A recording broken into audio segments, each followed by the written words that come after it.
seulement on pouvait vous faire vivre les coulisses de cette émission avant que à 10h ne sonne. Je suis sûre que vous serez davantage scotché. Dans tous les cas, bienvenue à ce programme. Ce matin, c'est le Zénith, n'est-ce pas? Nous sommes jeudi 6 octobre de l'an de grâce 2022. C'est une grâce pour nous, oui, c'est une bénédiction, raison pour laquelle on remercie toujours le ciel d'être là, de répondre présent à ce rendez-vous qui nous honore, qui vous honore également, un rendez-vous du donner et du recevoir, parce que chacun apporte sa quote-part. Nous, on le fait, vous également, vous le faites via les codes d'accès ou encore sur la page de Facebook, parce qu'on est en direct sur cette page tous les jours, parce qu'il y en a qui préfèrent suivre via les réseaux sociaux. Il y en a également qui mettent la télé en leur téléphone à main, c'est-à-dire regarde le Zénith à la télé, on regarde quand même sur la page de l'émission pour suivre les commentaires, papoter aussi avec les autres, donner leur avis. Dans tous les cas, vous avez mille et une façons de pouvoir nous regarder tous les matins. Tout ce qu'on sait, c'est de pouvoir vous servir comme il se doit, de bons plats, des plats toujours aussi chauds, toujours bien épicés, des plats qui vous conviennent. Et ce matin, c'est ce qu'on va encore s'apprêter à faire. C'est un exercice et un exercice auquel on se prête à tous les jours. Le conducteur, vous l'avez entre la revue des réseaux sociaux, l'histoire du jour, interpellation ou encore la colère de Charles Amel Batou. Tout le monde trouve son compte ici. Dominique Audrey Oyengele, permettez-moi de vous introduire. Bonjour à vous et bienvenue. Bonjour Isabelle Carole, bonjour aux téléspectateurs. Ce matin, on vous présente un problème de famille présenté à nous par une jeune femme qui dit « J'ai un gros souci qui nous tracasse ». Voici le problème. Ma grand-mère vivait chez nous depuis le début de la crise anglophone. Nous étions à l'aise avec notre grand-mère jusqu'au jour où elle tombe malade et elle a décidé d'organiser une réunion avec nous, ses petits-enfants et ses enfants. Elle a dit ce jour que si je meurs, on m'enterre au village. Ma tante a dit non, qu'il n'y a pas de sécurité là-bas. Elle dit à ma tante que le jour qu'elle mourra, il n'y aura pas de problème avec son enterrement. Ma tante a accepté. 2 semaines avant sa mort, elle dit à ma cousine d'écrire que si elle meurt, c'est au village et elle avait déjà montré l'endroit aux personnes qui devaient être chargées de son enterrement. Ma soeur, dimanche passé, ma grande m'appelle et me dit que si elle n'est plus là, ma grand-mère m'appelle et me dit que si elle n'est plus là, que je la porte et que je la ramène au village. Elle a mis son doigt sur le charbon et elle a posé sur le papier comme empreinte et elle est décédée lundi. Ma tante dit qu'on ne doit pas l'enterrer au village, tout doit se passer ici à Douala parce que les membres de son église doivent être là.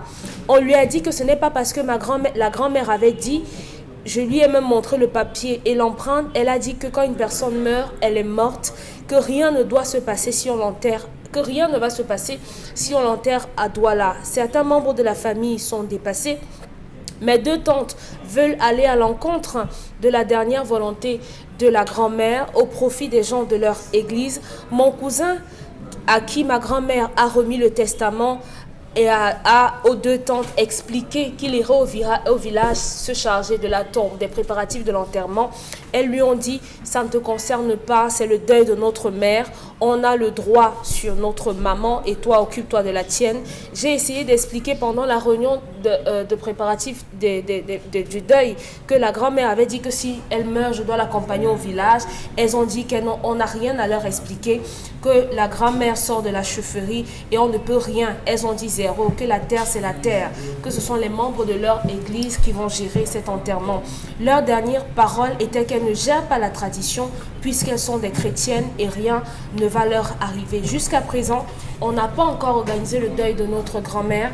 On est là, le chef de famille, également partisan des églises, est d'accord avec mes 2 tantes.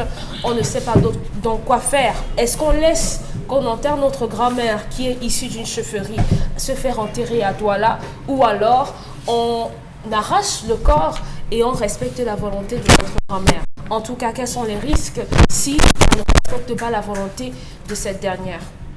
D'accord. Et la question, je m'en vais vous la poser tout de suite, Mambok Bengan. Comment on gère ce genre de situation? Est-ce qu'il faut respecter les dernières volontés du défunt ou pas? C'est-à-dire que c'est le problème central de cette famille, entre les uns qui veulent respecter cette décision et les autres quand même qui estiment qu'au nom de l'Église, leur appartenance religieuse, elles se retrouvent dans une situation où elles ne sauraient l'enterrer tel que mentionné par la défunte en question avant son décès. Comment est-ce qu'on fait pour trouver le juste milieu, pour ne pas heurter des sensibilités, aussi bien des uns que les autres non migrants?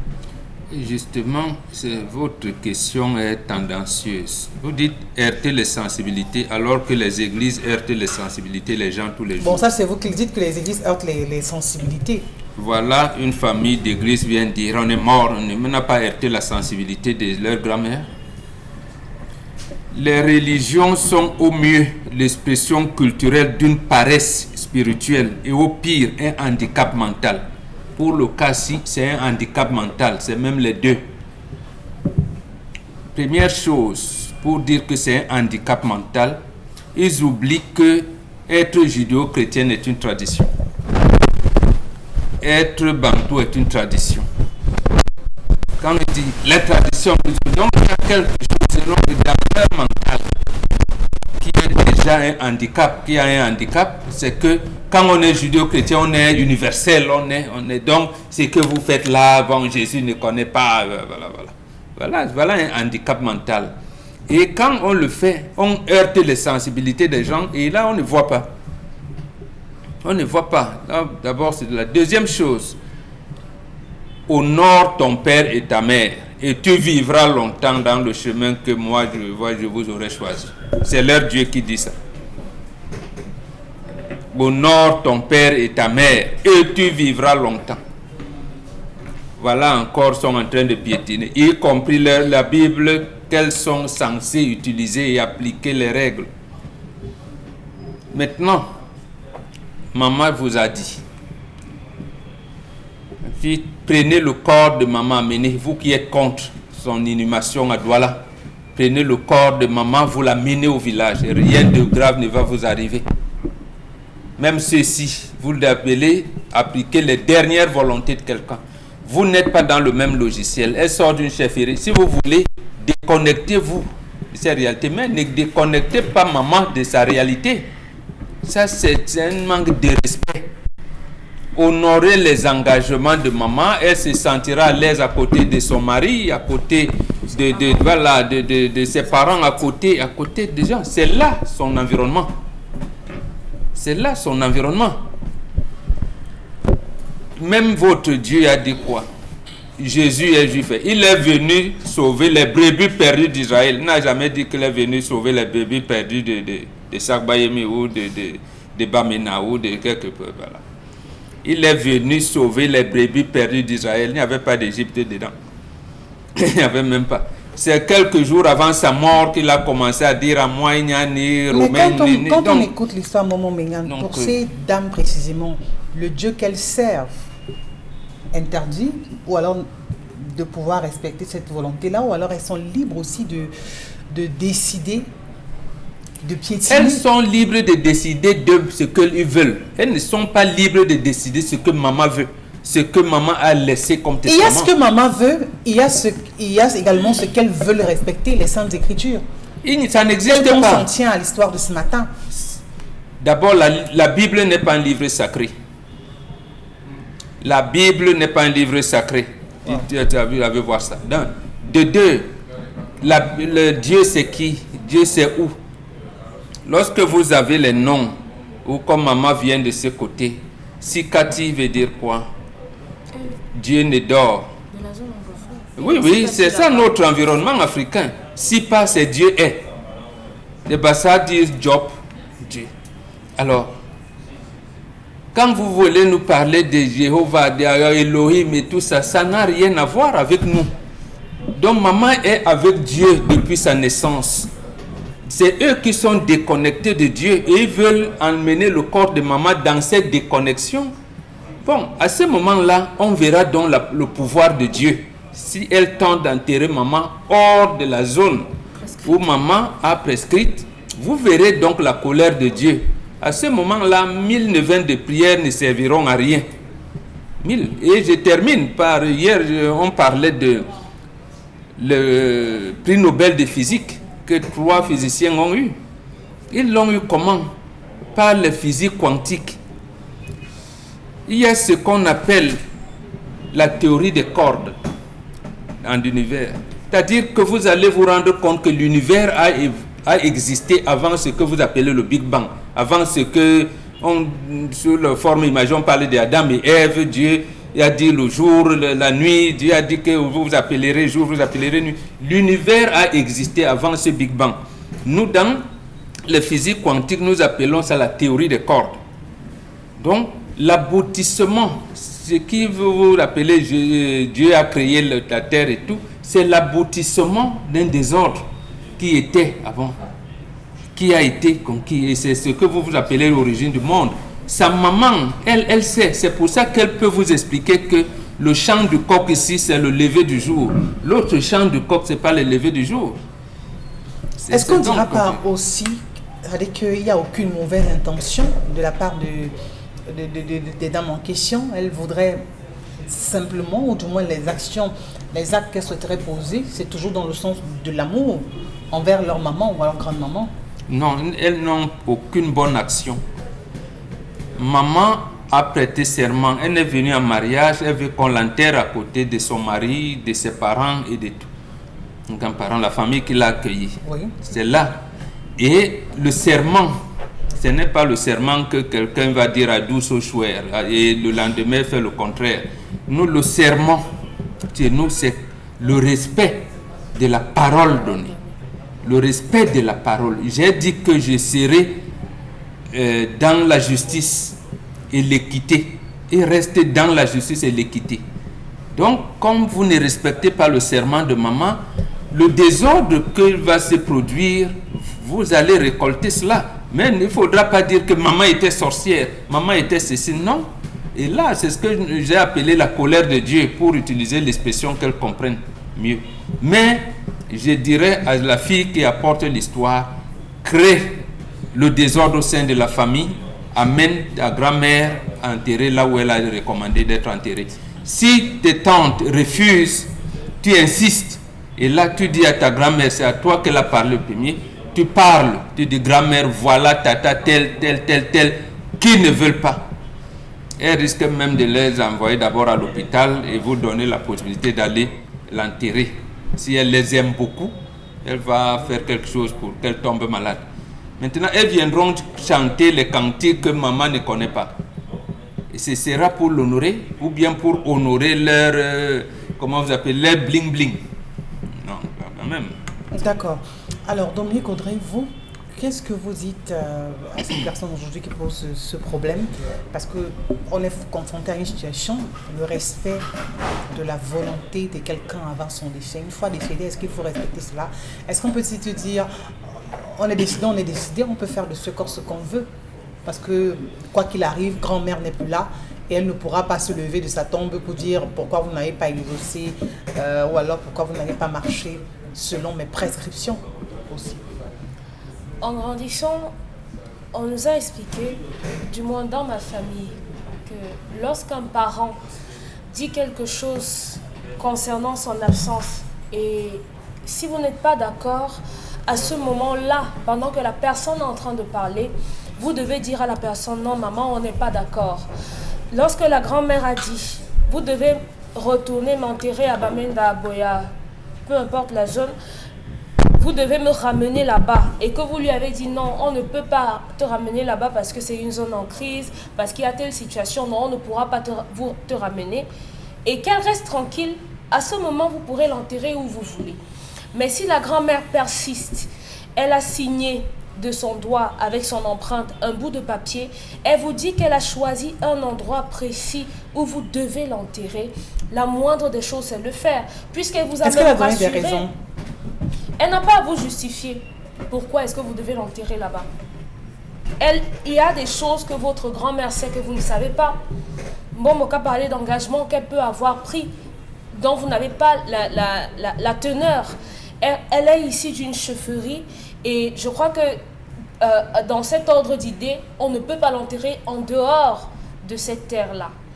Donc, tout ce qu'il y a à faire, c'est de faire tout le possible pour que le corps aille au village, comme la grand-mère vous a demandé, puisqu'elle vous a même rassuré que le jour de mon enterrement, il n'y aura aucun problème. Vous pouvez lui faire confiance. Maintenant, si vos tantes ne persistent en disant que c'est leur mère et que vous n'êtes que les petits-enfants, vous n'avez pas de droit. Bon, Mokadi, vous parlez simplement sur le corps de votre grand-mère au moment de la levée et vous vous retirez. Vous vous retirez tout simplement parce que à la question de savoir est-ce qu'on doit les tantes aujourd'hui avancent des raisons, des arguments pour lesquels elles ne souhaiteraient pas enterrer justement la défunte à tel endroit précis qu'elle avait souhaité. Elles ont leurs raisons. Elles ont leur nouveau pour vous, mode de est-ce que pensée. les arguments avancés par les tantes, ça tient ou pas? Ça dépend de chacun. Elles savent pourquoi elles le disent. Si leur maman vient de la chefferie, ça veut dire que leur maman a des attributs qui ne cadrent pas avec la religion ou bien avec la religion à laquelle leur maman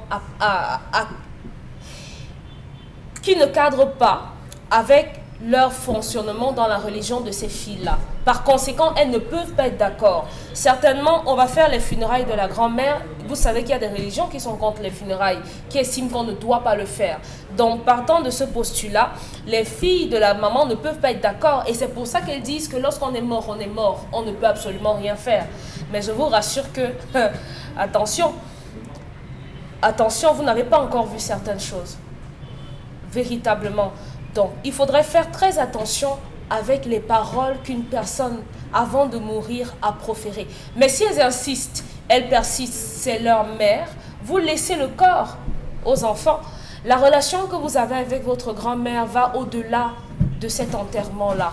Si on va de manière structurelle, ça veut dire que les petits-fils, la parole compte au moins par rapport au temps? Non.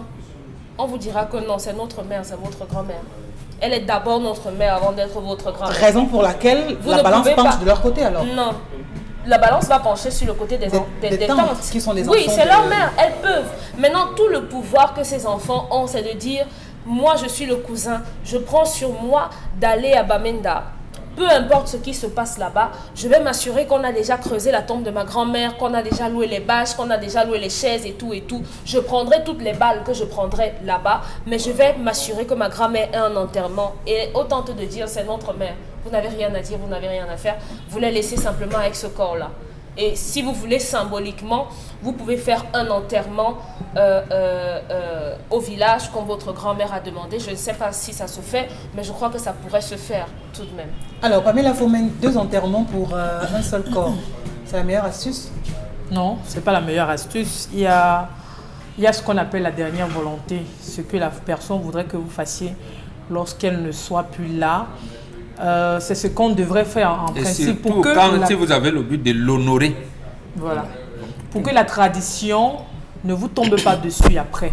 Parce que il y a des villages où, enfin, de manière, enfin, en majorité, vous voyez, quand quelqu'un décède, il vous dit, si je meurs, enterrez-moi sur telle place à côté de telle personne. Tant que vous ne le faites pas. Ou alors en bas de tel arbre, à côté de telle case. Oui. Ça existe. Tant que vous ne le faites pas, vous aurez cela au moins sur 5 générations. Ça, c'est clair.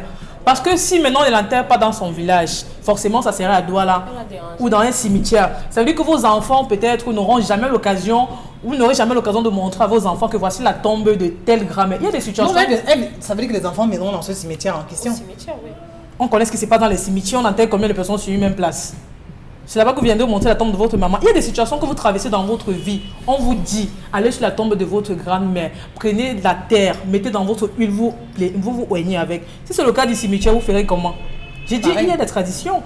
Vous avez une situation difficile dans votre vie, vous essayez de partir à gauche et à droite, on vous dit vraiment, c'est bloqué sur tel plat parce que vous n'avez pas fait telle chose. Vous faites comment pour vous rattraper? Vous allez commencer à dire que si je savais, si j'avais su, pourquoi? La volonté de quelqu'un, c'est ce qu'on doit respecter. Si la personne vous dit, Isabelle Carole, si je meurs, passez par telle route avant de m'enterrer. Faites-le. Il y a des corps de métier aujourd'hui, on connaît. Quand tu meurs, on sait que ta famille n'a pas droit au corps. Ou bien ta famille ne verra pas ton corps. On prend le drapeau vert, rouge, jaune, on met au-dessus. C'est connu de tous. La volonté de quelqu'un doit être respectée. Vraiment pour éviter que les choses vont retomber sur toi. On va parler d'église. Je ne sais pas si c'est une église de réveil ou bien... Logiquement, l'église de réveil, on va encore revenir sur le cas des églises de réveil avec tout ce qui va avec. Je préfère ne pas entrer dans ce jeu, mais je dis qu'on respecte tout simplement la volonté de cette femme. Maintenant, vous qui êtes petit-fils, vous ne pouvez rien faire face à toute la famille. Vous allez juste lui dire à votre grand-mère, vraiment, tu n'es pour rien, tu aurais voulu avec toute la volonté faire ce qu'elle t'a demandé, mais la famille est en train de ne pas vouloir que tu le fasses. Qu'est-ce que tu dois faire? Tu fais un dernier message à ta grand-mère, quitte à ce que la famille fasse ce qu'elle va faire. Mais au fond d'elle, elle saura au moins que tu as eu la volonté de faire ce qu'elle t'a demandé. Mais non, ça n'a pas marché comme convenu. Au moins, pour ça, elle ne pourra jamais te reprocher parce que tu n'es pas complice de ce qui se passe. Ça, au moins, elle ne pourra pas te reprocher. Mais si tu t'alignes, parce qu'elle-même il a dit à ses tantes qu'avant de mourir, la grand-mère a dit que je fasse ceci ou bien qu'on fasse ceci. Là, au moins, c'est dédouané. Ce qui arrive maintenant, elle sera plus responsable. Elle a dit ce qui s'est passé. Maintenant, quitte à ce que vous preniez les responsabilités qui n'engagent pas la volonté de la grand-mère, vous serez tout simplement responsable. Et 10 ans après, je vous assure, même 20 ans, vous allez répondre de cet acte. Alors, Charles Hamel, les tantes aujourd'hui se retrouvent ou alors ne voudraient pas déshonorer l'église à laquelle elles appartiennent parce qu'elles prétendent et estiment et avancent comme argument qu'elles ont des choses à sauver dans cette église qui recommande d'ailleurs de ne pas enterrer la belle-mère à l'endroit précis qu'elle aurait souhaité. La grand-mère était-elle membre de l'église? Non. D'où vient-il que des étrangers à une tradition viennent s'arroger du cadavre de quelqu'un d'autre qui faisait partie d'une autre confrérie? Au nom de ce qu'elle soit leur maman. C'est pas là. Restons dans la logique la plus simple. La Bible ne dit pas que laissez les morts enterrer les morts. Vous qui êtes vivants et réveillés, vous venez faire quoi dans les choses des morts? Retirez-vous. Quand vous regardez les cimetières en Europe, c'est comment? Bien entretenu. Les chrétiens sont bêtes. Non, Charles. Bêtes, je dis Charles bêtes. Je dis bêtes et je les bête. froissez, 3 fois bêtes. C'est des handicapés. Vous avez vu les cimetières des Blancs en Europe? Vous avez vu la propreté? Vous avez vu comment les gars visitent leur cimetière? Les morts occupent la plus belle et la plus grande place chez les Blancs. Tandis que chez vous, c'est du n'importe quoi. C'est du pipeau. Vous voyez comment les gars arrangent les caveaux. Même les caveaux, comment on arrange. Vous avez vu l'honneur qu'on donne à l'enterrement aux morts. Vous avez vu le traitement qu'on donne au corps chez les Blancs. Mais c'est des conneries ce qu'on nous raconte là. C'est des conneries. Les chrétiens sont dans quel monde? Beaucoup de familles ont des problèmes. Elles sont tout le temps au pied d'équinoxe, là elles cherchent à rencontrer Bon Charles Hamel. Parce qu'ils ont fait ça. C'est-à-dire? Cimetière de Deido, cimetière de Jonjo, cimetière de Bénédicte, Babana, ils ont enterré les leurs. Puis le Covid est venu alors aggraver. Dès que tu t'en manges, ça au sol. Bafouant les principes des traditions. Chaque fois qu'on fait un rituel dans une case, on cite le nom. La personne absente n'est pas comptée. Elle et sa descendance. La personne absente n'est pas comptée, non. C'est tel et tel. Voilà la tombe de tel et tel. Tel c'était tel à tel c'était tel. On a enterré tel là-bas parce que tel, par rapport à la position, il avait tel rang. Celle qui n'est pas là ou celui qui n'est pas là n'est pas compté, il n'existe pas. Allez enterrer au bois de singe. Allez enterrer là où vous voulez. Mais quand on va tout faire, ça ne vous concerne pas. Comment donc? Vous allez accoucher des enfants déracinés. Des enfants que les rats vont voler le placenta et le cordon ombilical. Oui. C'est ça, il faut dire la vérité. Charles, oui, mais c'est ce qu'on comment veut. donc concilier tradition Je et n'ai pas religion? dit. Parce que ces dames aujourd'hui, Chacun est dans son couloir. elles sont dans leur logique. Maman On est est dans une église, maman. notre église prescrit ceci. La tradition judéo-chrétienne ne prime pas sur les autres traditions. Est-ce qu'on peut combiner? Non.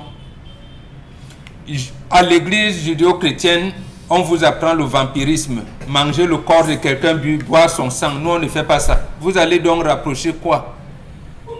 Vous allez rapprocher quoi? Prenez ceci est mon corps, mangez-en en souvenir de moi. Buvez ceci, c'est mon sang. Voilà le vampirisme qu'on fait en plein jour. Nous, on n'est pas là. Nous avons notre part en nous. Nous savons remonter notre arbre généalogique comme la maman qui est partie. Qu'est-ce qui les empêche de laisser leur mère s'approcher de sa religion. Voilà donc là où on dit toujours que les Bantous ne sont pas tolérants. Voilà donc les gens intolérants que vous voyez tous les jours, vous vivez. Et quand on relève quelque chose, on dit « Ah, vous heurtez la sensibilité ». La religion n'est pas un problème personnel. Les religions ont pour vocation de contrôler les mentalités et les comportements. L'Africain est spirituel, sa tradition est là. Et à côté, c'est nous qui les avons accueillis, mais on pense qu'ils sont venus dominer parce que nous ne savaient pas. Je vous ai parlé de Sipa, de tous ces pères, eux qui sont venus nous apprendre Dieu. Mais de toutes les manières, vous enterrez votre maman là, vous verrez, Jésus ne viendra pas vous sauver. Vous allez faire 1000 neuvaines de prière, vous allez pleurer. Elle sort de la chefferie, vous allez pleurer. Donc vous pensez que la colère de cette maman pourra s'abattre sur ses enfants? Ça va s'abattre. Ça va s'abattre. À quel moment définit-on le statut du trépassé? À quel moment on définit le statut du défunt?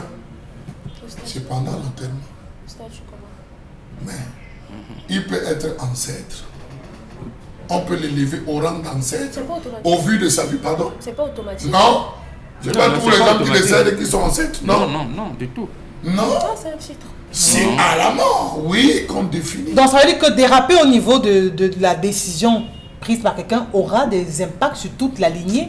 Elle a formulé, elle a parlé, signé. elle a dit, je veux reposer auprès des miens. Et elle a laissé un signe. Lorsque les enfants décèdent en Europe, Oui. pourquoi est-ce qu'on se bat à ramener Voilà, le corps? pourquoi La on terre, ramène? c'est la tombe pour entrer en Europe. Non. Pourquoi on ramène le corps? Quelquefois même ça Il coûte doit- plus cher que Il quand le doit voyage. compter parmi les siens. Lorsqu'on fait le listing, vous avez des enfants, les familles vont être déracinées. Vous allez vous retrouver, des enfants, l'enfant sort, il commence à être bandit, il sort, c'est le désordre des prostituées. La racine n'est pas loin. Est-ce que sa mère repose ou ses parents reposent auprès des siens? Quelle est la fracture qu'il y a eu au niveau de la lignée généalogique? Je suis X fils de X fils de Y fils de Z fils de Z fils de petit fils de... La tombe de mon grand-mère, grand-père c'est là, de mon grand-père c'est là, de mon père c'est là. Et je termine par là. Ce qu'elle a à faire, Oui. elle va devant le cercueil ou à la morgue. Elle se place devant la morgue en lui disant, tu as décidé de. Tu as dit que tel et tel se sont engagés à se refuser à le faire. Par conséquent, je m'en lave les mains. Elle lave les mains, elle lave les pieds, elle tourne. Le deuil même, elle n'insiste pas. D'accord. Vous avez souvent vu Elle quand ne on monte, contribue même pas. Vous avez vu quand on monte souvent. Placez-vous à la montée, la falaise de Bana. Vous allez voir au col de Bana. Parfois, des voitures, les corbillards tombent en panne. On pose la question à la personne, qu'est-ce qu'il avait dit que vous n'avez pas respecté? Posez la question aux gars qui gèrent les corbillards. Qui gèrent les corbillards, ils vont vous raconter ce qui se passe. Parfois, vous arrivez, le cercueil souffre. Alors qu'il était vissé depuis loin, le cercueil souffre. Donc, apprenez à respecter les dernières volontés d'un. Et de deux, rassurez-vous que votre lignée, au village, on peut retracer la lignée. Parce que chaque famille a une histoire. La vôtre, c'est laquelle? Celle de Deido, celle de John John, celle du bois de Serge ou de Mbédé. Parmi la famille, quelques messages avant de passer à la colère. Alors, ces choses sont compliquées. Il y en a qui disent qu'on ne doit pas leur mettre à la morgue. Il y en a qui exigent même qu'on ne devrait pas les mettre dans un cercueil. Tout dépend de la volonté de la personne qui décède. Comme disait quelqu'un, les morts ne sont pas morts. Il y en a qui On dit au refusent. village que c'est seul le chef usurpateur qui a droit à la tombe. Cette histoire me concerne. Nous avons perdu notre mère le 13 janvier de cette année. Notre mère était une reine. Certains de mes tantes, de notre grande sœur aînée ont détourné là où elle avait souhaité être enterrée. Or, elle nous disait toujours, soit vous m'enterrez à la chefferie où j'ai hérité, ou soit auprès de mon mari. Hélas, elle a été enterrée chez eux et celles dernières qui ont pris cette décision, l'une aujourd'hui souffre du zona. Voilà, c'est Judith qui envoie le message depuis Aqua. Bon, comme quoi, Il y a la un autre tradition, frère. attention. Il y a un autre qui était décédé ici. Il occupait une très grande place au niveau de la chefferie Bangoulap. Je ne vais pas donner son nom. Le chef Bangoulap s'est déplacé pour venir chercher le corps quand il a appris qu'on voulait l'enterrer ailleurs. Il s'est déplacé, on a dit au chef, tu n'auras pas le corps de ces personnes. Rentre comme tu es venu. Il a lavé les mains. Il s'est tourné, il est rentré. Les Bangola connaissent de quoi je parle. Pamela Fomen, il faut que cette famille aille enterrer cette maman au village. Même dans la Bible, le peuple d'Israël a réservé le corps de Jacob pendant des siècles en Égypte, pendant que leur esclavage est ressorti avec le corps pour le ramener sur la terre de ses ancêtres, comme il avait laissé comme recommandation. Un dernier pour la route. Un dernier message ce matin.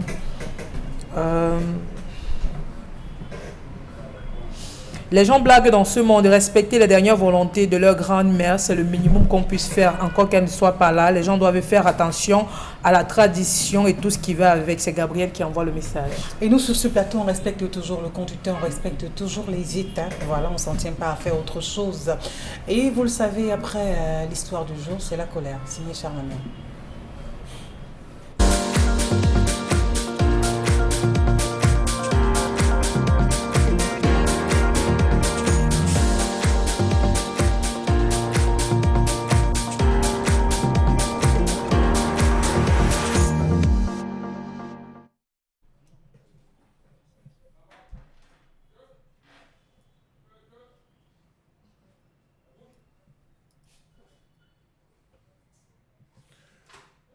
Je m'interroge ce jour sur la question de la pénurie et la hausse des prix de l'huile de palme à la production dans ce pays. Rien ne va plus au Cameroun. Après le gaz, voilà l'huile de palme désormais qui nous donne des sueurs froides. Comment comprendre ce qui arrive à ce pays? On est parti de pays prospères à pays désespéré, à pays en point d'interrogation, parce qu'on n'est plus sûr du lendemain, sauf le poids de la dette, dont on est sûr que même la quatrième génération va se battre à rembourser. Comment comprendre la hausse significative des prix d'huile de palme aujourd'hui? Les prix de certains produits de première nécessité, notamment l'huile de palme, connaissent une hausse spectaculaire. Où est le ministre du Commerce? Question. On parle de la pénurie de certains intrants avec les circuits de distribution et d'approvisionnement devenus réduits depuis le déclenchement de la guerre en Russie et en Ukraine. Excusez-moi, ça fait rire, parce qu'on se cache derrière nos tares. La guerre de la Russie-Ukraine est venue mettre l'État de l'Afrique, l'État du Cameroun. Au quartier, on dit elle a mis les fesses en l'air.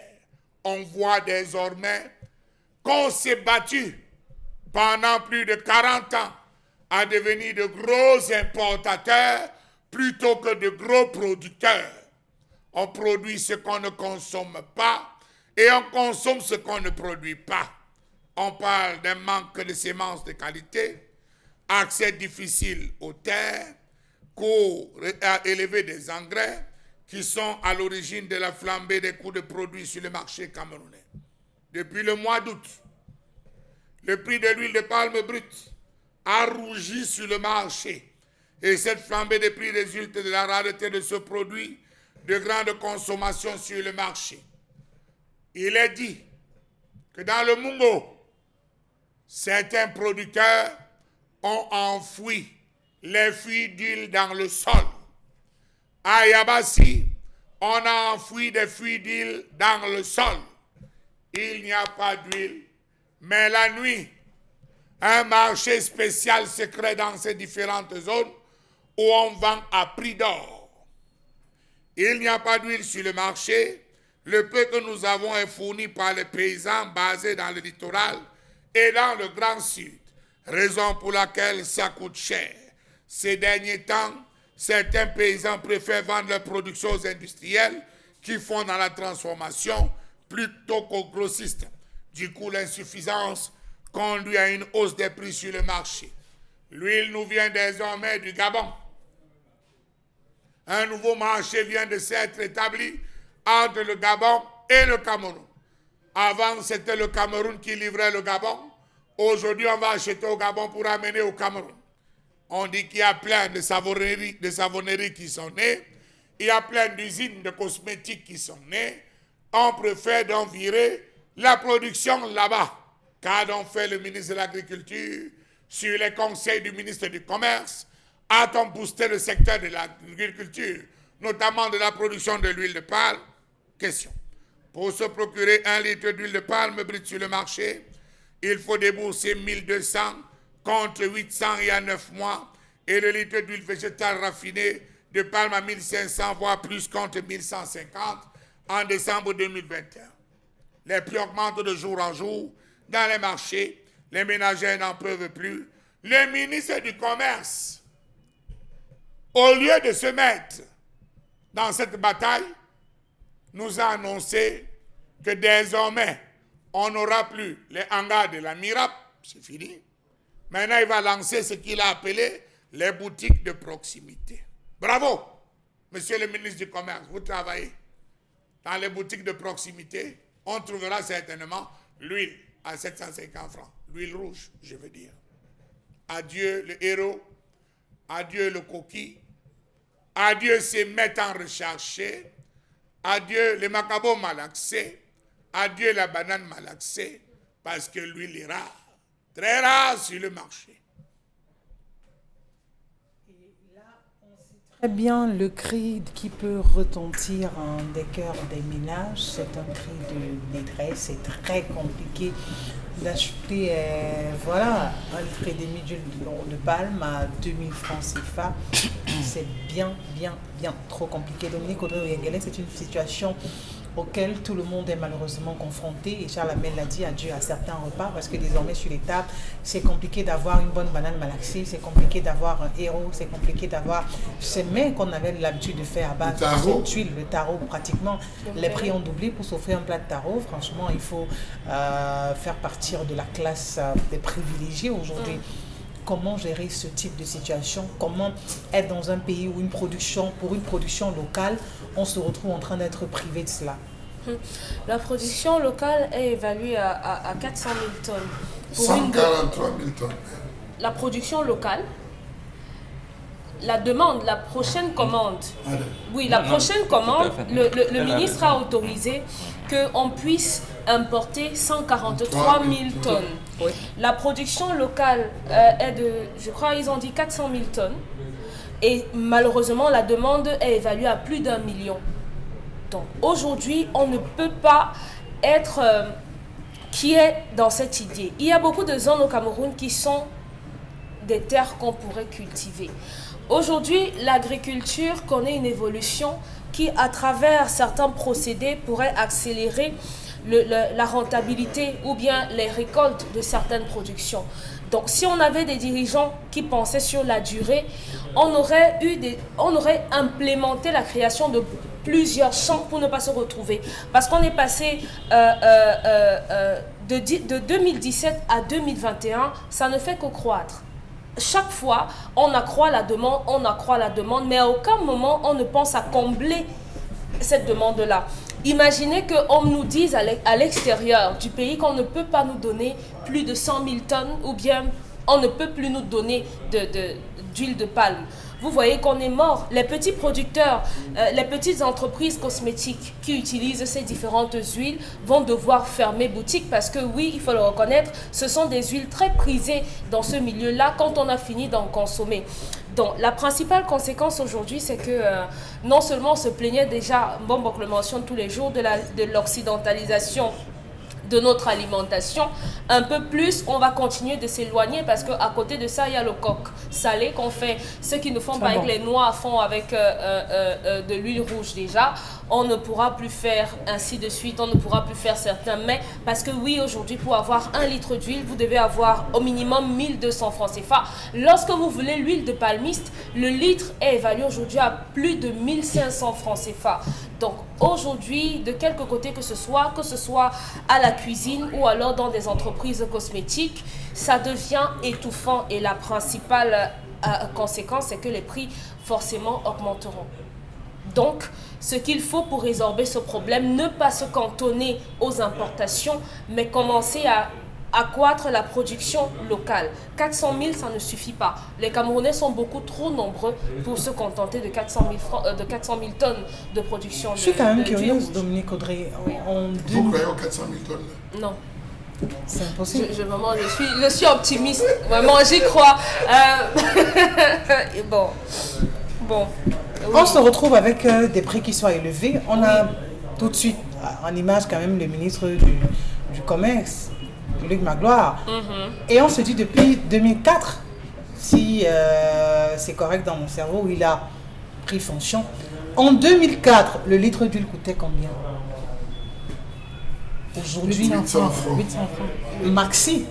Le maxi, oui, parce Maxi. qu'on achetait C'était le 800, Je ne sais même pas si on atteignait 650. Non, que 800 tu venais francs du village. en 2004. 2004, c'était 350. Première fonction, on était dans les 350, 400 même pas francs. 500 francs. Donc, si on prend fonction, on a à 400 francs le litre d'huile rouge. En 2022, on a à 2000 pour avoir un trait ou alors à 1200. Parce que ça aussi, ça dépend de certains marchés au centime près. Oui. Est-ce que ce n'est pas une preuve concrète de l'échec? La réponse qui va tout vous un opposer, ministère. c'est qu'il n'est pas producteur d'huile. Il se contente de réguler, De veiller, de s'assurer, sur les prix au marché. de régulariser. Et maintenant, il va vous dire que vous voulez que je régularise quelque chose que je ne peux pas avoir de contrôle dessus parce que moi, je ne suis pas producteur d'huile. La question doit être adressée au ministère de l'Agriculture. Les deux sont dans le même enclos. Lui, En termes Charles de responsabilité. Hamel vous a dit qu'aujourd'hui, il y a une pénurie qui est créée intentionnellement. Dans la journée, vous ne pouvez pas avoir de l'huile, mais dans la nuit, vous pouvez aisément en avoir. Est-ce que c'est pas intentionnel, Charles Hamel? Non, je vais vous donner des indicateurs. Le Cameroun a importé 70 000 tonnes En 2019. 2019. 80 000 tonnes en 2020. 100 000 tonnes en 2021. 143 000 tonnes pour 2022. Ça, ces indicateurs-ci, à eux seuls, devaient permettre de dire, mais bon Dieu, plus le temps passe, Où on va? plus ça augmente. Qu'est-ce qu'on peut faire? Lorsqu'il se retrouve avec le Premier ministre, il parle de quoi? Vraiment, je veux savoir, lorsque le ministre du Commerce, le ministre de l'Agriculture se retrouve avec John Bouté, il parle de quoi? D'autres choses, pas Prescription, haute instruction du chef de l'État, nouvelle politique, comment ça va dans ton ministère? Comment inaugurer tel espace? Madame va bien, tous les enfants vont bien, tout le monde se porte d'accord. Alors toi, ton chien que j'avais vu là, il va bien, ton chien, d'accord. Ok, d'accord, c'est terminé. C'est de ça qu'il cause. Parce que les problèmes sont réels. J'ai fait le tour de 6 marchés. Oui. Mais l'huile rouge ne joue pas. On l'appelle madame. J'ai dit, oui, voilà le mot. L'huile rouge ne joue pas. Dans certains marchés, on mélange avec la farine. Oui. Oui, on mélange avec la farine. J'ai pris la farine. Alors vous mettez de l'eau, il y a des La farine, on mélange avec la farine, on secoue. Il y a des bidons, vous ouvrez, c'est l'huile qui est au-dessus et après vous La avez base, c'est la farine. le fond, c'est la Parce que farine. je suis allé inspecter. Je prends la peine d'inspecter, de fouiller. Lorsque vous arrivez dans la zone de Mélon, partout, vous allez vous rendre compte que les gens faut procéder dans l'enfouissement pour spéculer et vendre très cher. Mais le ministre du Commerce devait se dire, je veux faire la promotion du Made in Cameroun. En passant, le Cameroun vient de battre le record d'importation de l'igname de la Chine. J'avais oublié, c'est une autre information. Oui. Pourtant, on a tout ce Le qu'il Cameroun faut. vient de battre le record. Oui, en termes d'importation de l'igname venant de la Chine. Oui, on importe désormais. Et puis, je vais vous dire, la Chine est désormais en train de produire ce que les pays africains avaient de mieux. Donc, désormais, vous allez acheter en Chine ce que vous pouvez produire chez vous au Cameroun. Donc, regardez comment on est en train de retourner littéralement une situation que, à l'époque d'Haïti, on vivait bien. On avait ce qu'on appelait l'autosuffisance alimentaire, on s'enfantait. Aujourd'hui, on parle de crise de Il la faim. fallait, mais le Nord, ne comptez pas le Nord, on ne mange pas au Nord. Nous souffrons de famine aujourd'hui. Si l'huile, on va vous dire que les intrants, la guerre russo-ukrainienne a entraîné ceci, mais on s'en fout. Tous ceux qui sont dans les ministères, inspecteur Bapatati, inspecteur Bapatata, inspecteur Nabana, inspecteur na vérification, inspecteur na prévision, ils nous servent à quoi? Ils inspectent quoi? Ils vérifient quoi? Ils travaillent sur quoi? Les indicateurs donnés déjà. On a plein de personnes qui aujourd'hui, les jeunes Camerounais qui sont lancés dans le secteur de la cosmétique. Et le secteur de la cosmétique, forcément, les savonneries demandent l'huile rouge. En faisant des autorisations, en donnant des autorisations, on devrait dire dans le secteur, les grands bassins de production d'huile rouge au Cameroun, c'est telle zone. Nous avons des savonneries. Comment répartir en termes de production pour ne pas impacter dans les foyers des populations? On travaille dessus en disant, ok, tu as ta savonnerie, c'est bien, on te donne l'autorisation d'importer au prorata de tes productions. Par exemple, tu fais, on te donne l'autorisation. Ça ne va gêner aucune personne. Mais s'il faudrait que vous créez votre entreprise et vous retrouvez à aller monopoliser une production dans une zone, ça crée une autre concurrence, ça tue le marché, les populations ne consomment pas, ça provoque l'inflation. C'est compliqué. C'est compliqué. On est mort. Pamela Femène, aujourd'hui, face à une telle situation, on dira simplement que c'est la mauvaise foi qui anime certains, parce qu'ils se disent, ok, d'accord, on est aux affaires, on a ce pouvoir-là, on a les moyens de s'offrir cette huile de palme, peu importe le prix. Raison pour laquelle ce qui se passe, ou alors la difficulté pour le peuple de pouvoir accéder à cette huile importante pour la plupart des repas, n'est pas une priorité, ou alors on n'apparaît pas comme suffisamment grinçant dans leurs oreilles pour se réveiller et prendre des décisions. Qu'est-ce qu'ils vont faire? Moi, je me mets un peu à la place, je suis une consommatrice à la base. Oui. Qu'est-ce que je dois faire? On connaît tous ceux qui ont tenté de lever la tête dans ce pays. Comment est-ce qu'ils se sont retrouvés? Vous avez parlé de 2004. Ça veut dire que le prétexte de la crise ukrainienne, c'est fallacieux, c'est juste un mensonge. Parce que si vous arrivez au marché, vous demandez une feuille, on va vous dire que à cause de la crise ukrainienne, il n'y a pas les feuilles au marché. On prend les feuilles en Ukraine ou bien je ne sais pas quoi. Donc pour dire que c'est juste un prétexte que tout le gouvernement, c'est-à-dire le ministre du Commerce et sa suite, ont juste créé pour endormir les Camerounais. Pourtant, il n'en est absolument rien. Vous ne pouvez pas être dans l'eau, vous avez soit vous ne pouvez pas produire de l'huile rouge, vous en manquez l'huile rouge parce que du côté de Gabon, il y a des savonneries et autres. Moi, je n'arrive pas à comprendre cela. Une entreprise qui produit au Gabon est une entreprise qui a voulu s'installer ici à cause de qui on a refusé Héraclès pour parler d'elle. Bon, Benganos, est-ce qu'aujourd'hui il est possible de parler de solutions? Est-ce qu'aujourd'hui il est possible d'entrevoir un bel avenir? Ou du moins qu'il y ait ce sourire-là qui revienne sur le visage des ménagères quand on essaye de voir la cible? Parce que ça fait des mois que cette flambée persiste, ça ne cesse d'aller de mal en pire. Oui, il y a 3 possibilités de solutions. La première possibilité, c'est que, comme disait Charles Hamel, le Premier ministre et les autres membres du gouvernement ne se limitent pas, leur conversation ne se limite pas à Mbombo qui est venu leur donner leur huile pour lui permettre de maîtriser, de prendre le monopole. Qu'ils s'intéressent à ce que voudrait la population. Deuxième hypothèse, c'est ce qu'on avait fait dans les années 70, puisque les premiers producteurs de l'huile de palme aujourd'hui, l'Indonésie et la Malaisie, sont venus à prendre l'huile de palme chez nous. Et ils y ont mis un contenu, et nous, on n'a rien fait. Donc, est-ce qu'on peut donner un contenu à la politique agricole dans ce pays, notamment sur l'huile de palme? Troisième chose, est-ce que nous pouvons un tout petit peu avoir des cadres de concertation avec ce qu'on appelle les créateurs de richesses dans le secteur privé, c'est-à-dire les écouter, savoir que nous avons tant nombre de producteurs de l'huile de palme, ils ont besoin de ceci et de cela pour augmenter la production annuelle et, j'allais dire, satisfaire le marché. Maintenant, je termine parce que ce qu'on ne dit pas, j'entends ce terme, j'en ai discuté la semaine dernière avant la rentrée universitaire à Douala. Il y a des théories, des fausses théories qu'on enseigne encore à l'école. Quand on vous dit les marchés s'autorégulent, l'autorégulation des marchés, c'est faux. Vous avez donc, comme Charles dit, il y a les gens qui créent la pénurie pour augmenter, pour créer l'inflation. Ça a toujours été comme ça. Les marchés ne se sont jamais autorégulés.